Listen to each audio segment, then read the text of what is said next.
which I created, and Confinity, which Peter Thiel, Max Levchin, Luke Howry, and others created. And we combined the companies and made PayPal. So I've been thinking about money for a long time. And really, I think it's best to think of money as an information system, primarily an information system for labor allocation.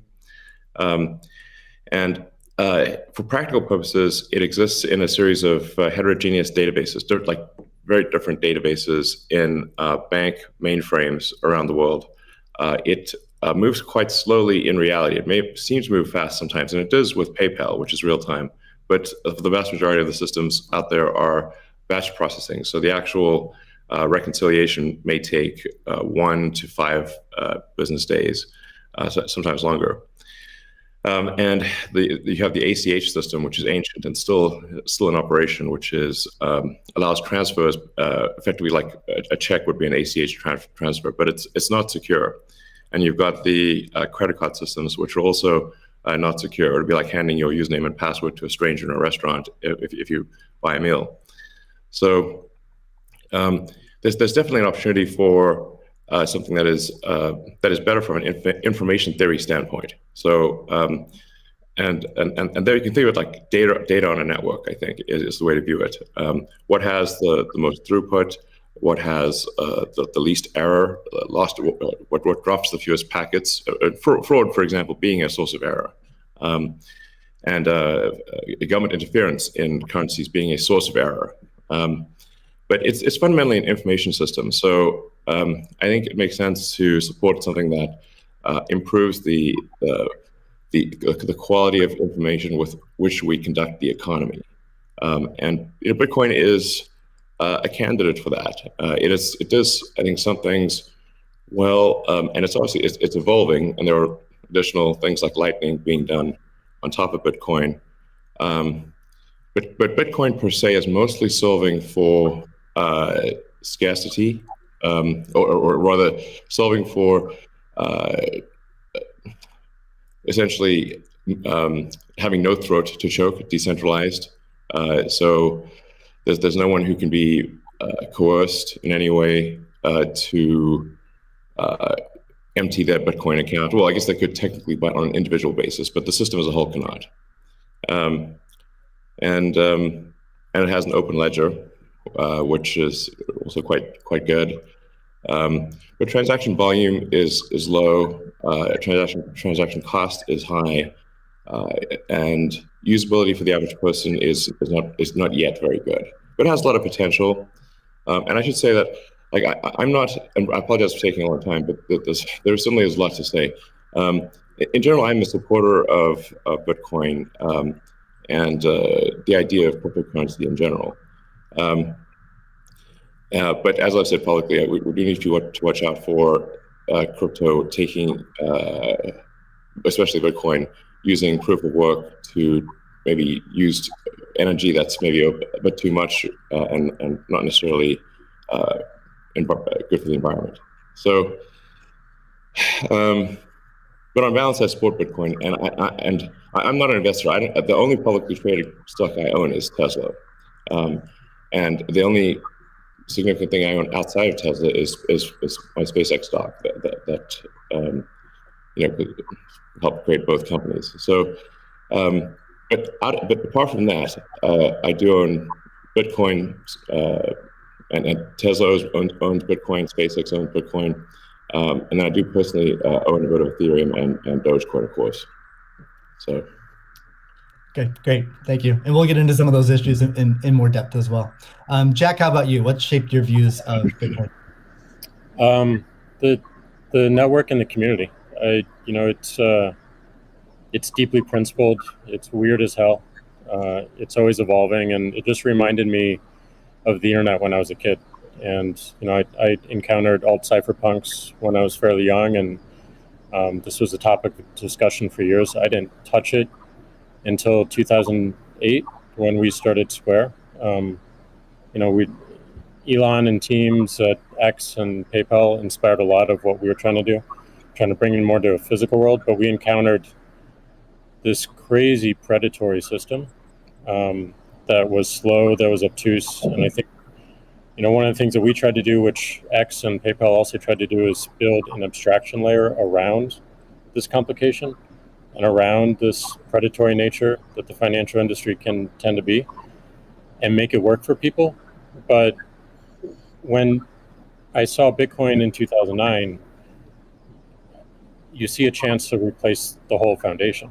And everything that Elon was talking about in terms of ACH and the credit card networks were built with very different agendas in a very different time frame. And it's crazy that they still exist, and they have scaled, but they just are not relevant to today, and they're certainly not relevant to the future, especially when you consider the entire world and countries like Nigeria or Ghana or India, and its interconnection with countries like the United States and Canada and all over Europe.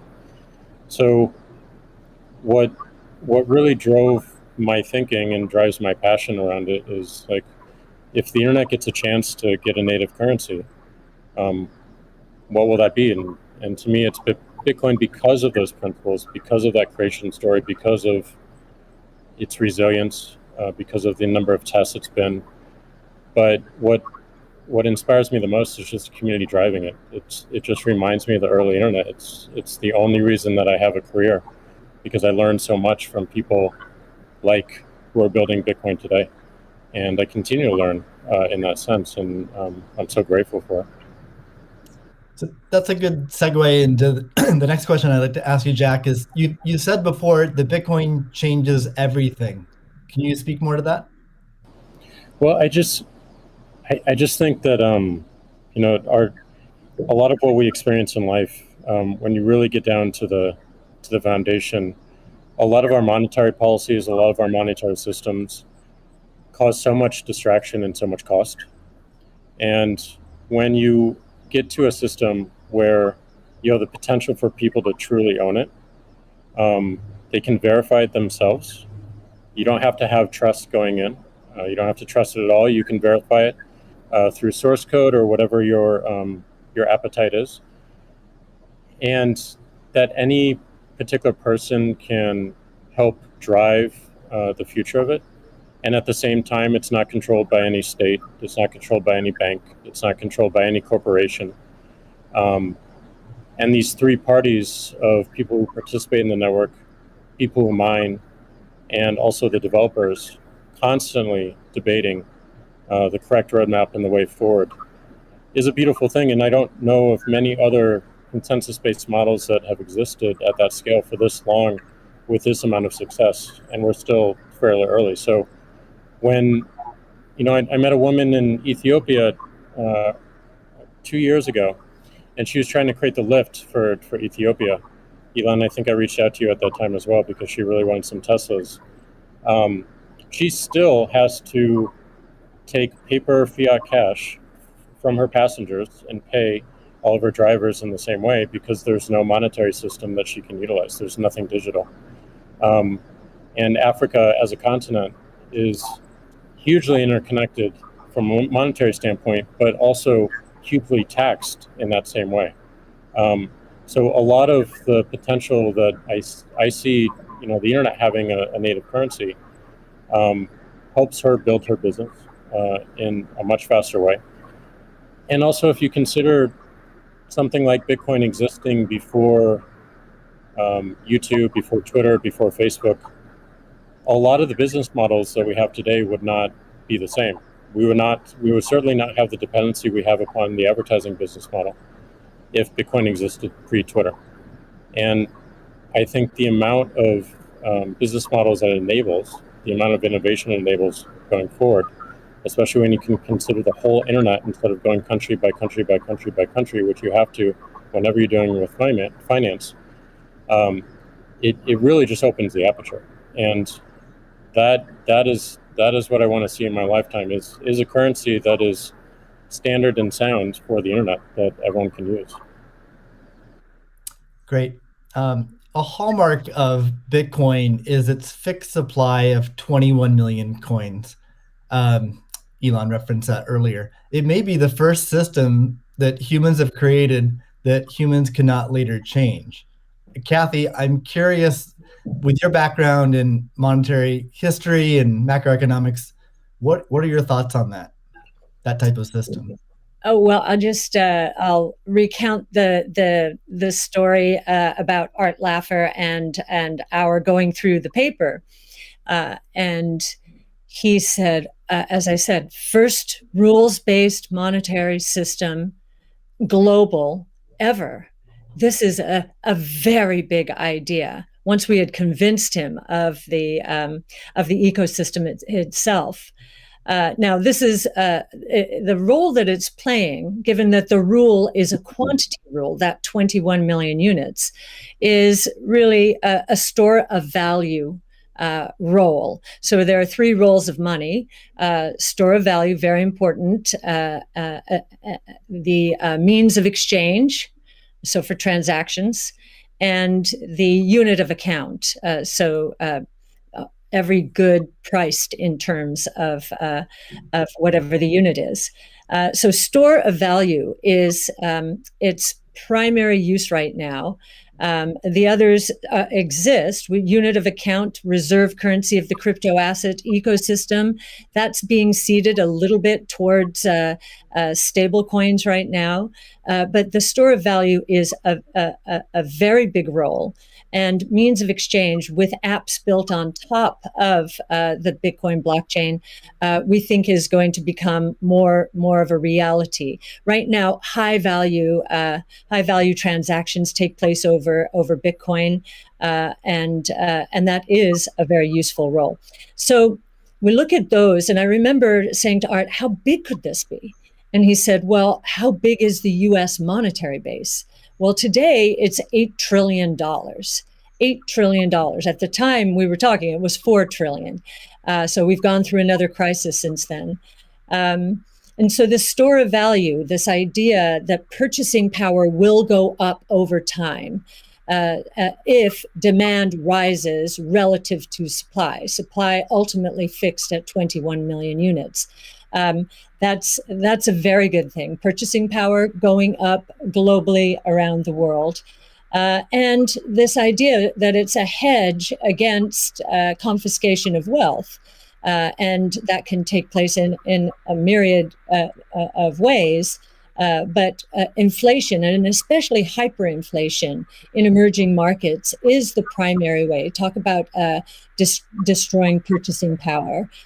So that's a very big idea. And I'll also mention deflation. In some ways, it's a hedge against deflation. I know some people are confused that we at ARC think that we're in a deflationary environment here in the United States. If that is true, the odds of a hyperinflation in the rest of the world, especially in emerging markets, is also true. So, but this deflation, and we learned from 0809, there's counterparty risk associated with deflation. And I think Bitcoin would be a hedge against that eventuality as well.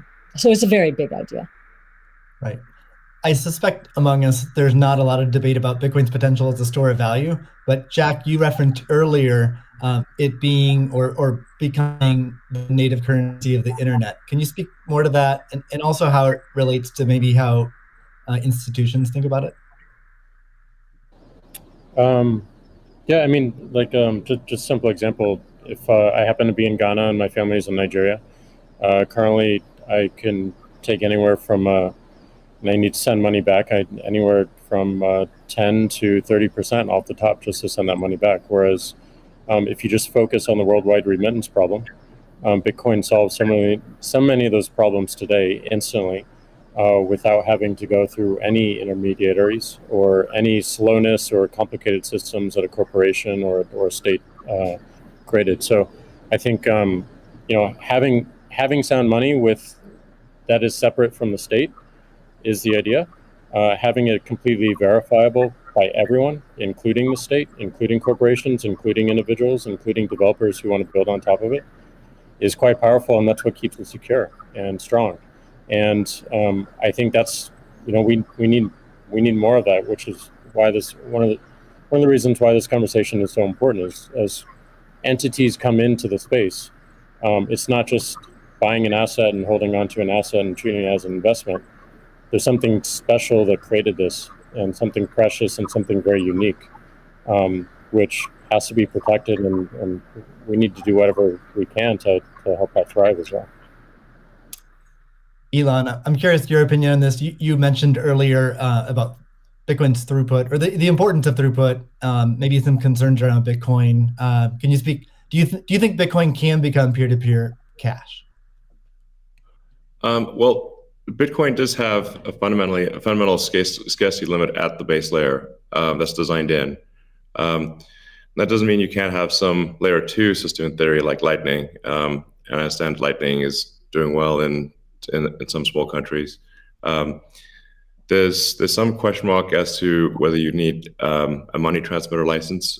Just a debate as to whether that's needed, given that it is not open ledger. So that's a whole separate debate, of course.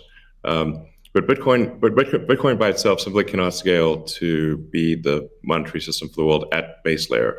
But with a second layer, this is possible depending upon how that second layer is implemented. Yeah, that's part of why I think there may be some merit to something that may seem silly, like Ethereum, like Dogecoin. I think Ethereum also, like I said, the three things I own outside of SpaceX and Tesla, and obviously it's Neuralink and Boring Company, but of any significance are Bitcoin by far, and then some Ethereum and some Doge. So if the price of Bitcoin goes down, I lose money. I'm not sort of I might pump, but I don't dump. It's not a case of I definitely do not believe in getting the price high and selling or anything like that. And I would like to see Bitcoin succeed. I think there's some merit to this is not a slam on Bitcoin. There's some merit to considering something that has higher max transaction rates and a lower transaction cost, and kind of seeing how far you could take a single layer network where the exchanges act as a de facto second layer. I think you can probably take that further than people realize, and as bandwidth increases over time, latency decreases. SpaceX's Starlink is actually playing a role in this, and I think long term people will probably have access to worldwide access to gigabit level connectivity at low latency, and so at low cost. And so then your base layer could do a lot of transactions if you take that into account. So yeah, but like I said, Bitcoin with a layer 2 system certainly could scale to do a vast number of transactions. Same goes for Ethereum. Question about the scaling at the layer 1. The concern from the past 5 years of debate in the Bitcoin community is that would sacrifice too much decentralization and hurt the censorship-resistant properties of Bitcoin. I'm curious if what are your thoughts on that? Are you sensitive to that? And are you concerned about losing some of the special properties of Bitcoin or another cryptocurrency by scaling at layer 1? Yeah, I mean, these things it's helpful to use the physics tools of thinking and say, scale up, scale down, and see if it still makes sense. So if scaling up the transaction block doesn't make sense, why don't you scale it down? And have it be, so that somebody, with a laptop from 2008 can still run a Bitcoin node. Why not slow it down? Oh, you want to slow it down? Well, maybe you're at the wrong number then. there's actually there's members in the community that do want to slow it down, but I understand your point. It's silly. The reality is the average person is not going to run a Bitcoin node. So this is and Bitcoin, it was a lot of clever ideas, but these parameters were set, I don't know, in 2008 or something, maybe 2009. And there's been some improvements since then, but not a lot. So It's sort of like if there was still in 2008 there was still a non-trivial number of people on modems. So now it is quite common to get a 100 megabit connection just for a house. Some houses have gigabit connections. So and that trend is obviously in the direction of higher bandwidth and lower latency. And if somebody else doesn't do it, Starlink certainly will. So I have high confidence that you will be able to maintain a decentralized finance system while still having a much bigger blockchain, aka ASCII text ledger, a hash ledger. You can make the hash ledger bigger without suffering from decentralization as the average connectivity improves, obviously. One idea would be to to put a Bitcoin full node in Starlink terminals. That way more people would be running it. Actually, I have run this by the team at one point. I had this idea, which is kind of off the wall, but like let's say you need a little space heater, and normally your space heater would just be pure entropy. Well, what if that space heater was also a Bitcoin, Ethereum, Doge mining node? Pick your currency, and so then you'd be heated up, and you would also mine your crypto and have connectivity in one. I love that idea. Yeah, I mean, better than running a space heater. Absolutely. Are there any other, so you're drawn to Dogecoin a little bit. Are there any other gaps in Bitcoin that you see that cause you to be drawn towards Dogecoin? Oh, I think, I think there's Doge has the Doge community. I think is somewhat irreverent, obviously, and has great memes and loves dogs, and I love dogs and memes, and it doesn't take itself too seriously, and I think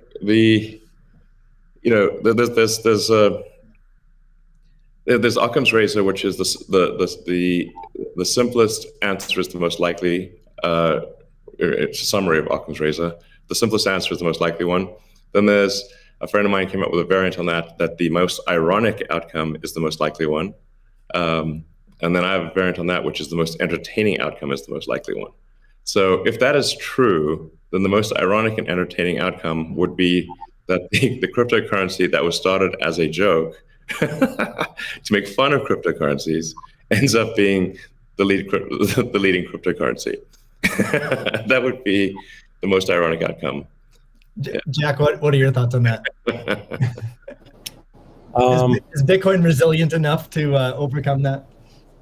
I think it's resilient, but also I think like you find. I mean, that's what attracts me to Bitcoin in the first place is the irreverence. A lot of that just brings it forward, and at first go it makes it a little bit inaccessible, but as people get into it, it makes it more accessible and more spreadable. And I absolutely think the resilience is there. I think it's important to have fun as well. And anyway folks can express themselves. I think that goes back to the main idea of like how do we create a native currency for the internet? Anything that goes towards that path, like that's whatever wackiness or fun we can have along the way. That's going to make it a lot more enjoyable, and it's going to make a lot more people want to use it. I'd also point out there's nothing stopping someone from creating a Bitcoin wallet that's like fun and has memes, has dogs. That's possible as well.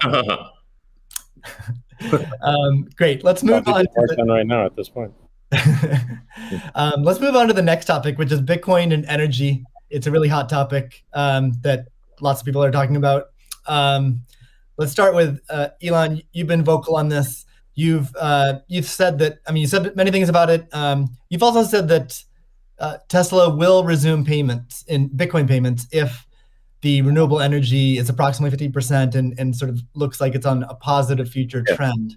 What do you think the state of things are with respect to that? Yeah, so I do think that there appears to be a positive trend in the energy usage of Bitcoin. Actually, part of this is due to the drop in Bitcoin price. I mean, what I observed, or what I thought I was seeing, there may be some disagreements on this, but from when Tesla announced that it had acquired Bitcoin and was doing Bitcoin transactions, there was a massive run-up in the Bitcoin price, and also a massive increase in the amount of energy used to mine Bitcoin. And I think I understand renewable energy quite a bit. I mean, Tesla does solar and interacts with a lot of wind generation through our mega pack, because basically need to store energy from wind and from solar.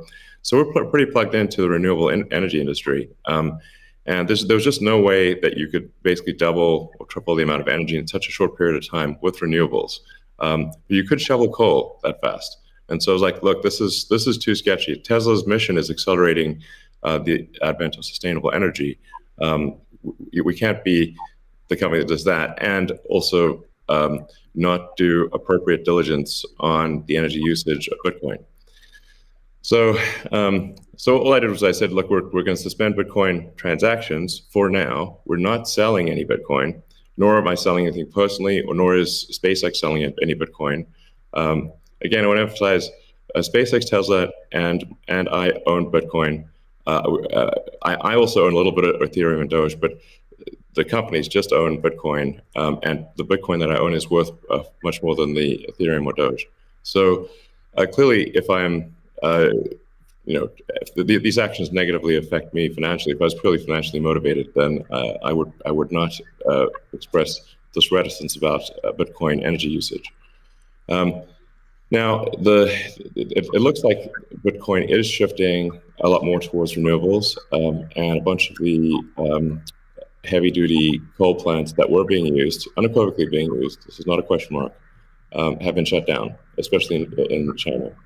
So I think it's probably, we want to do a little bit more diligence to confirm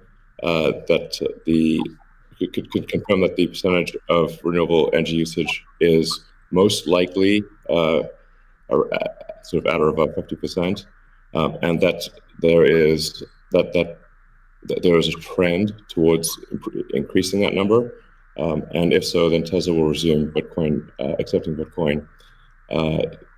So I think we want to just do a little bit more diligence, and I think, but most likely the answer is that Tesla would resume accepting Bitcoin, most likely. That's great to hear. I would agree with that. Kathy? Yeah, may I ask a question? Elon, I'm not quite sure if you saw the paper that Square and ARK did together on making Bitcoin mining a part of a utility, a broad-based utility ecosystem, whereby, the overage from sunshine or wind powers the Bitcoin mining machine, thereby enabling the proliferation of renewables to a much faster extent, or at a faster rate than otherwise would be the case. What do you think of that? Well, the problem is that in order to operate so-called mining or hashing rigs, in order to operate a bunch of hashing rigs, effectively, you have to run them 24/7, which means you need base load. You can do that with solar and wind plus battery, but if you only did it based on solar or wind overage, your hashing rig utilization would be much less. So you'd be at a disadvantage. Sure, hydro or geothermal are great as renewable means. I'm also pro nuclear. I think modern nuclear power plants are safe, contrary to what people may think. I really think it's possible to make very, very extremely safe nuclear. I'm talking about fission. You don't need fusion. And then, of course, fusion. You just got that big fusion reactor in the sky called the sun. It comes up every day. So But I think a combination of solar and wind plus stationary storage will get you that base load so you can run hashing 24/7. Jack, I'm curious, you've stated that Bitcoin incentivizes renewable energy. That's what we're talking about now. Do you have any additional thoughts on that? Yeah, I mean, everything that Elon said and Kathy mentioned, but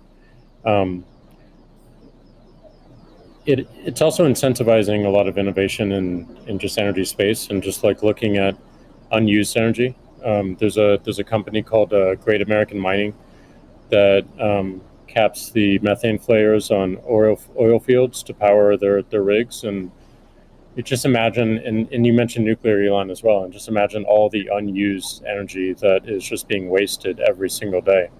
And being able to get that energy and converting it into a secure, sound money system for the planet feels like a worthy trade-off. And that's the sort of incentive that I think is most powerful, is like, how do we reuse what is being currently just dumped on the ground and wasted and not considered, and how do we do that at scale? And I think that's a bigger conversation that I think is missing. But I agree with everything that Elon has said, and also the paper we put forth. I'm curious if any of you have thoughts on how what the industry can do to accelerate the transition to renewable energy. And like Elon specifically, could Tesla Energy or Starlink play a role?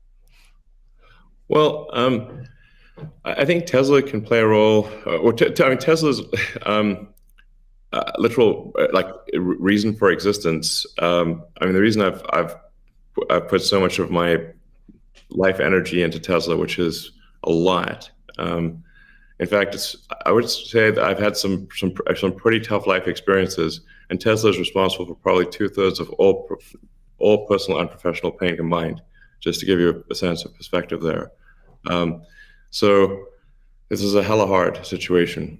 But we do solar, commercial solar, solar retrofit, as well as the solar roof, and we make consumer battery packs called Powerwall for houses and small businesses, and then the utility scale, which are gigantic. We've done now a number of gigawatt hour installations. That's a lot. That's a lot. And a lot of them actually have been for load leveling the grid. Mostly they are, and combined with the first really big one we did, which is 100 megawatt installation in Australia. That's actually helped stabilize a huge portion of the South Australian grid, because it's able to react so fast. In fact, at first, because they've got a billing system in Australia that I think works at the sort of millisecond level, and we were operating at the microsecond level.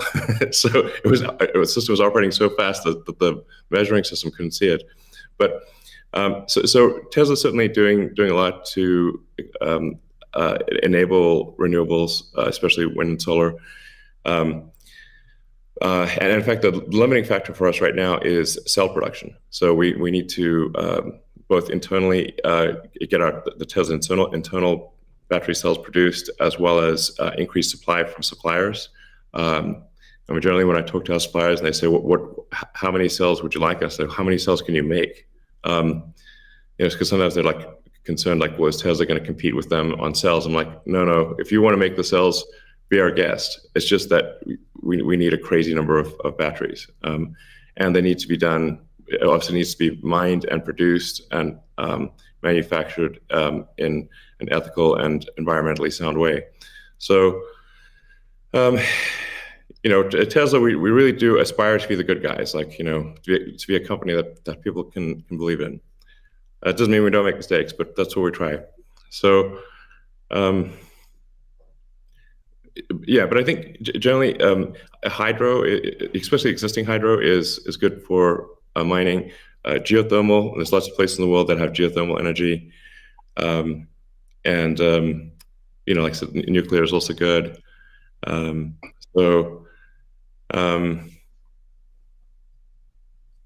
Yeah, I think just I'm like I'm like as I said earlier, I'm not, the expectation is not like that the energy production must be pure as the driven snow, but it must it can't be using it also cannot be using the world's dirtiest coal, which it was for a moment there.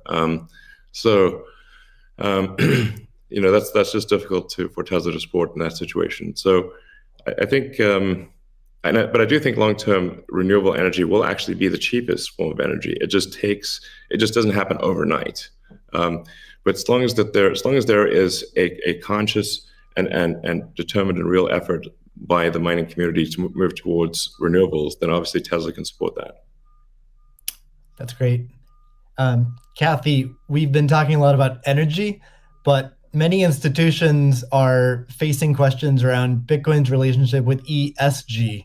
Can you maybe speak a little bit more to what is S and G in ESG and how Bitcoin might support those? Sure. So E, of course, is environmental, S is social, and G is governance. And there is a massive movement afoot in the institutional world, especially, to embrace ESG and make sure that their asset managers are doing the same. So if we've just talked about environmental, and I really do believe that Bitcoin will be much more environmentally friendly, certainly than traditional gold mining or the traditional financial services sector. In many ways, it already is, and it's just going to get better that way. In terms of social, I know that many institutions, when they are thinking of social, they think of diversity and equity, pay equity, and all of that. But if from our point of view, the disruptive innovation point of view, social is much more than that. It is saving lives, of course, autonomous technology, that would be another topic for Elon.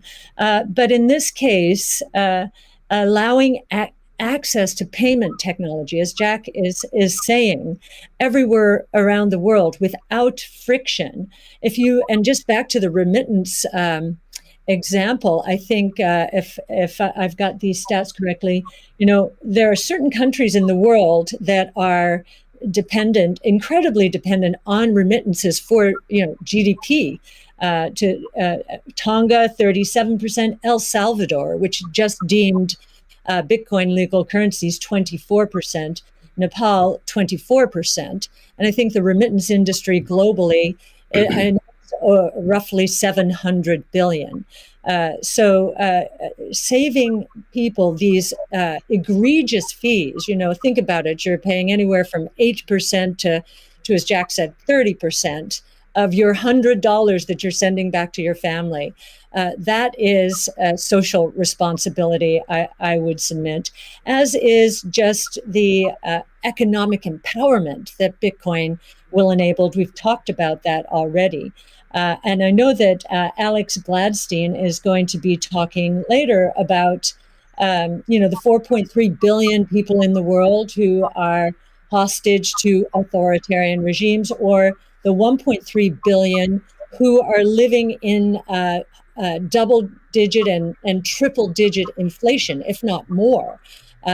Saving them from the destruction of their purchasing power certainly is a noble social goal. So we expand social to be much more than the traditional ESG community. And then on governance, you've got the transparency of the ecosystem. It's completely transparent, unlike the opaqueness of financial systems and the toll takers in the traditional financial world. And I think a huge part of governance in the Bitcoin ecosystem are the Bitcoin core developers. Now, before I met them, and I've had the pleasure and the honor of meeting many of them, that was a part of this ecosystem I didn't understand. But actually getting to sit down and talk to them, if I have a learning curve need, it certainly is on the technology side.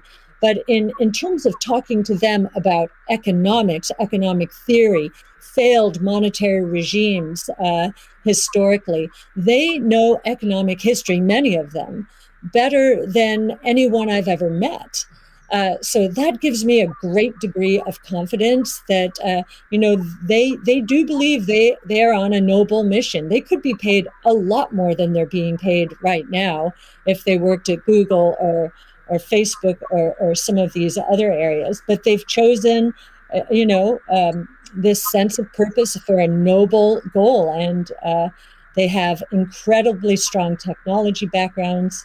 As well as a good understanding of economic history, especially monetary history. And it gives me a great deal of comfort as I think about the governance of the ecosystem, much more so than I think we would find in other financial ecosystems. And just to give you an example of that, I think 2 years, we were talking about, there's a big debate about reorganizations, I know, in the Ethereum network right now. Well, we saw the core Bitcoin developers and others at work back in 2019 when Binance tried to reorganize in order to reclaim 7,000 Bitcoin that were hacked. And they just wouldn't allow it. So we've already had some very good tests of the Bitcoin ecosystem, including developers. So that would be my answer. Thank you. And it's a great transition to the next topic area, which is Bitcoin ethos. And what is Bitcoin ethos? I mean, Bitcoin was born as open source and it's very transparent. There's also a staunch defense from the community around decentralization and a lot of the core principles of Bitcoin. So let's talk a little bit about that and what makes it special. Jack, Square has done a lot to support open source Bitcoin. Can you tell us a little bit about what Square has done and what advice you'd have for other institutions looking to follow in its footsteps? Yeah, I mean,